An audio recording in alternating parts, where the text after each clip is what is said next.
উফ কি গরম পড়েছে বাবা, আর থাকা যাচ্ছে না। না, আর গরমের কথা বলবো না।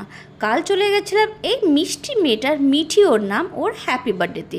ওর এটা 7th হ্যাপি বার্থডে। আমরা সবাই মিলে ওখানে খুব এনজয় করেছি।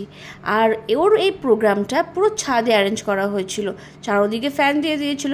তো অতটা গরম কিন্তু আমাদের লাগেনি, বেশ হাওয়া হাওয়াই ছিল চারোদিকে। আমরা ওখানে গিয়ে খুব মজা করেছি, আর গরম ভাবটা সেইভাবে লাগেনি। কেন বলুন তো, কেন কি সবাই একদম নিজের ফ্রেন্ডসরা ছিল। অনেক দিন পর প্রায় দেখা হলো ওদের সাথে, আর গল্প করতে একদম ব্যস্ত হয়ে গেলাম। আর এই কেক কাটা হয়ে গেল। কেক কাটা নিয়ে আমার নিজের কথা একটা মনে পড়ে গেল।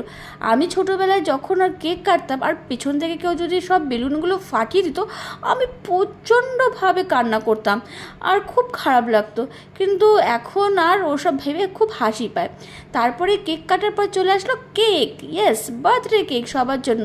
আমরা বেশ সবাই মিলে গল্প করলাম আর বার্থডে কেক খেলাম। তারপরে আমরা চলে গেলাম ডিনারে প্রথমে দিল ডিমের ডেভিল, স্যালাড আর কাসুন্দি। আমার ডিমের ডেভিলটা বেশ খুব ভালো লাগে, গরম গরম কিন্তু ডিমের ডেভিল খেতে মোটামুটি সবারই ভালো লাগে। তারপরে চলে আসলো ফ্রায়েড রাইস আর চিলি চিকেন। ফ্রায়েড রাইস আর চিলি চিকেনটাও বেশ ভালো ছিল, চিলি চিকেনটা দারুণ হয়েছিল। আমার তো ফ্রায়েড রাইস আর চিলি চিকেনের কম্বিনেশনটা খুব ভালো লাগে।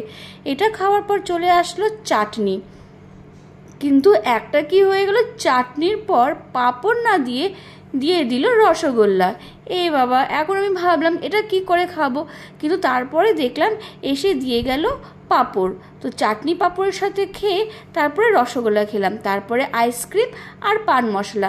আমার এই ছোট্ট হ্যাপি বার্থডে ব্লগটা কীরকম লাগলো প্লিজ জানাবেন, কমেন্ট করবেন, আর আমাকে প্রচুর প্রচুর সাপোর্ট করবেন। Thank you, tata.